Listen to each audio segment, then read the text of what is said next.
अब आ जाते हैं हमारे पास सर्ड्स और उनकी एप्लीकेशन। तो सबसे पहले देखते हैं कि सर्ड क्या होता है।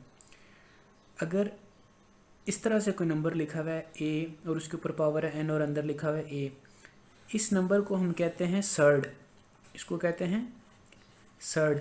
लेकिन कंडीशन क्या है, इस नंबर को हम सर्ड सिर्फ उस वक्त कहेंगे जब ए हमारे पास रैशनल नंबर होगा, ए हमारे पास रैशनल नंबर होगा, मतलब कि उसे पी बाई क्यू की फॉर्म में लिख सकते हैं, ठीक है। और जो इस पूरे का आंसर आएगा हमारे पास, इस पूरे का जो आंसर आएगा वो हमारे पास इर्रेशनल नंबर होगा, मतलब वो ऐसा नंबर होगा कि उसको पी बाई क्यू की फॉर्म में नहीं लिख सकते। इसको सर्ड कब कहेंगे, जब इसके जो अंदर वाला नंबर है ए वो एक रैशनल नंबर होगा, ये रैशनल नंबर है जिसको पी बाई क्यू की फॉर्म में लिख सकते हैं, और इस पूरे का जो आंसर आएगा वो होगा इर्रेशनल नंबर, यानी इस पूरे का जो आंसर आएगा उसे हम पी बाई क्यू की फॉर्म में नहीं लिख सकते। ऐसे नंबर को हम कहेंगे सर्ड।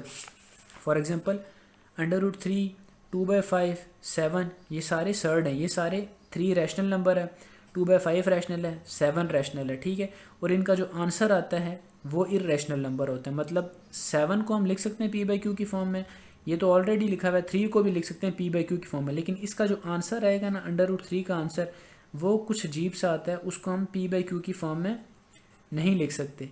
इसका जो आंसर आएगा उसे भी हम पी बाई क्यू की फॉर्म में नहीं लिख सकते, मतलब कि ये सर्ड है हमारे पास। पहली कंडीशन सेटिस्फाई होगी कि इसके अंदर वाला नंबर रैशनल नंबर है, यानी इसको पी बाई क्यू की फॉर्म में लिख सकते हैं, और इस पूरे का जो आंसर आएगा मेरे पास उसको पी बाई क्यू की फॉर्म में नहीं लिख सकते। तो ये मेरे पास हो गया सर्ड। अब मेरे पास है √पाई। पाई एक इरेशनल नंबर है, इसको पी बाई क्यू की फॉर्म में नहीं लिख सकते। 2 + √17, इसको भी पी बाई क्यू की फॉर्म में नहीं लिख सकते, ये भी एक इरेशनल नंबर है। तो पहली कंडीशन ही सर्ड की फेल हो जाती है कि ए इज़ रैशनल, जो अंदर वाला नंबर है वो रैशनल होना चाहिए। पाई इरेशनल है तो ये सर्ड नहीं है। 2 + √17 अंदर वाला नंबर है, ये पी बाई क्यू की फॉर्म में इसे नहीं लिख सकते, तो ये रैशनल नंबर नहीं है। अगर रैशनल नंबर नहीं है तो ये सर्ड नहीं है। सर्ड के ऑपरेशंस क्या होते हैं, addition and subtraction of surd. Surds add कैसे होते हैं, सर्ड्स बिल्कुल अलजबरा की तरह ऐड होते हैं, जैसे x में ऐड होता है, y में ऐड होता है, इसी तरह √3 के साथ ही ऐड या सब्ट्रैक्ट हो सकता है, लेकिन मल्टीप्लाई हो सकता है मुख्तलिफ के साथ। लेकिन ऐड सब्ट्रैक्शन जो है ना, एडिशन और सब्ट्रैक्शन, ये √3 के साथ ही ऐड या सब्ट्रैक्ट हो सकता है, किसी और के साथ नहीं हो सकता। जैसे यहाँ पर है √3, तो हम 27 को भी कोशिश करेंगे कि √3 की फॉर्म में लें। 27 को लिख सकता हूँ 9 × 3, और इसको मैं लिख सकता हूँ 25 × 3, 75 को। ये आ गया 4 √3, इसको अलग-अलग लिख देंगे √9 और √3, प्लस इसको भी अलग-अलग लिख लेंगे 2 × 25 डॉट √3। 4 √3 उसी तरह आ गया। 9 को मैं लिख सकता हूँ 3 का स्क्वायर, ये से कट गया। 25 को लिख सकता हूँ 5 का स्क्वायर, ये यहाँ से कट गया। अब मेरे पास क्या बन गया टोटल, 4 √3 - 3 3 9, 9 √3 प्लस 10 √3। √3 कॉमन ले लिया बाहर, और अंदर मेरे पास क्या बन गया 4 - 9 प्लस 10, 4 - 9 प्लस 10। इनको सॉल्व किया तो मेरे पास आ जाता है 5 √3।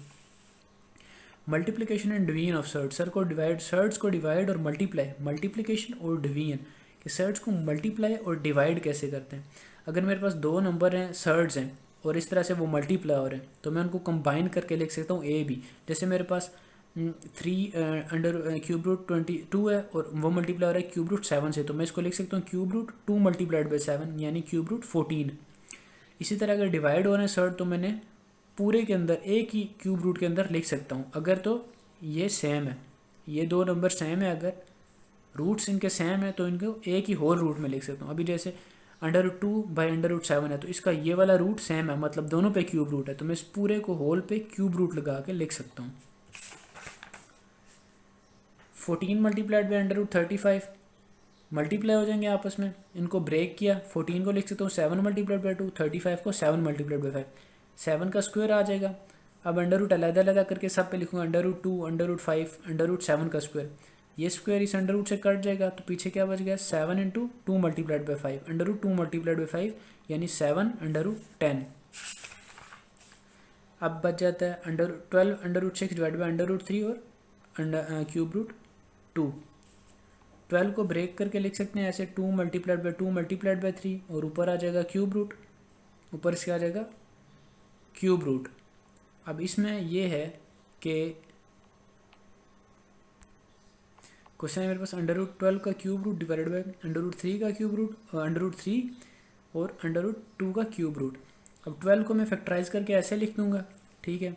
ये 2 का स्क्वायर मल्टीप्लाइड बाई 3 बन जाएगा, ये 2 का स्क्वायर और √3 का स्क्वायर। अब ये जो अंडर रूट की पावर होती है इसका मतलब है कि 2 के ऊपर पावर है 1/3, 2 के स्क्वायर के ऊपर पावर है 1/3, तो मैं इसको ऐसे लिख दूंगा 2 का स्क्वायर की 1/3 आ जाएगी, इसका मल्टीप्लाई किससे हो रहा है 3 की होल पावर 1/3 आ जाएगी।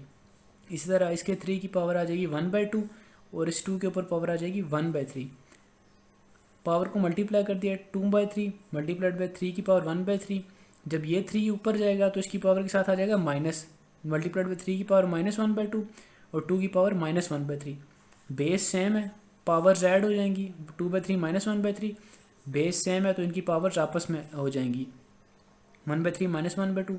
ये बच जाएगा मेरे पास 2 की पावर 1/3 और 3 की पावर मेरे पास 2 - 3, इनका एलसीएम लिया तो बन जाएगा मेरे पास 3 की पावर -1/6। अब ये दोनों आपस में मल्टीप्लाई हो रही हैं तो इस पावर को पॉजिटिव करने के लिए 3 को नीचे ले जाएंगे, ये बन जाएगा 3 की प्लस बन जाएगी इसकी पावर +1/6। तो इसको मैं लिख सकता हूँ इसको मैं 1/3 को मैं इस तरह लिख सकता हूँ √2 का क्यूब और 1/6 को मैं ऐसे लिखता हूँ इधर 6 आ जाएगा इसके ऊपर।